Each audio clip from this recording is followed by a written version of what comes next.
Ralph here from Wood Academy, and recently Freud sent me their 9-piece starter set of router bits, and I'm going to be doing a full review on this.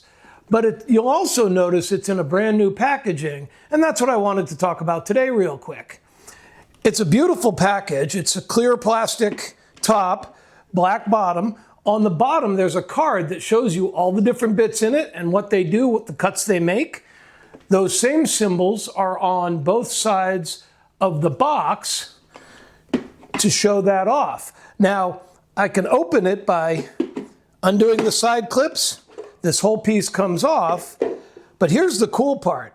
Instead of these bits being pressed into some kind of a rubberized holder, they all have these keys on the front. So as I push down, the bit just comes right out. Push down and replace the bit. Push down, take the bit out. Push down, the bit is replaced.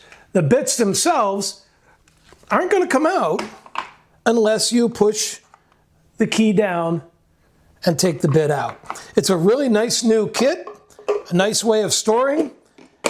You can hang this because it's got tabs on both sides, so you can put it on a pegboard, hang it on the wall, or you can store the whole thing under your router table or in a cabinet.